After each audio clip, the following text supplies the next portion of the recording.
بسم اللہ الرحمن الرحیم۔ السلام علیکم ناظرین،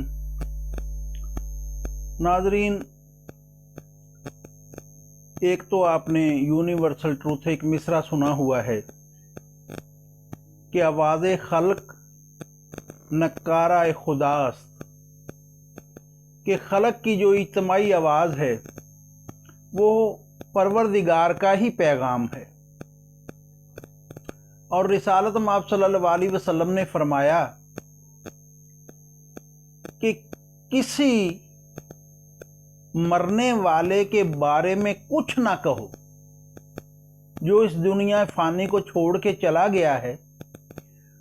الفاظ یہ ہیں کہ اس کے بارے میں کچھ نہ کہو سوائے اچھائی کے، کہ اگر آپ کو اس کی کوئی اچھائی یاد نہیں تو آپ خاموش رہیں،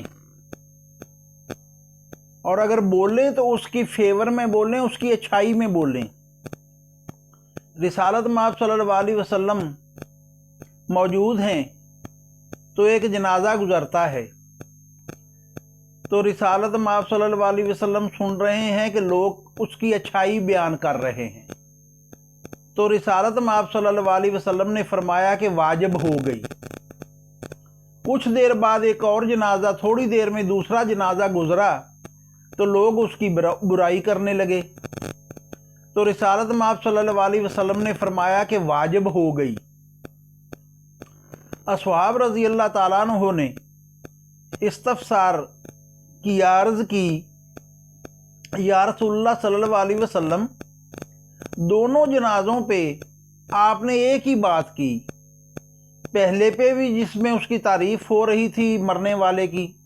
آپ نے فرمایا واجب ہو گئی، جب دوسرے کی مرنے والے کی برائی ہونے لگی آپ نے فرمایا واجب ہو گئی۔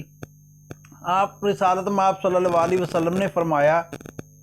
اے لوگو، جس کی تم نے تعریف کی تھی مرنے والے کی، اس پر جنت واجب ہو گئی، اور جس کی تم نے برائی بیان کی مرنے والے کی، اس پر جہنم واجب ہو گئی۔ تو ثابت ہوا کہ رسالت مآب صلی اللہ علیہ وسلم نے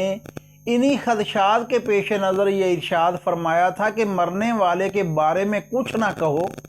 سوائے اچھائی کے، اور رسالت مآب صلی اللہ علیہ وسلم نے اصحاب سے فرمایا کہ تم زمین پر خدا کے ترجمان ہو۔ جزاک اللہ خیرہ، سلامت رہیں، بہت شکریہ۔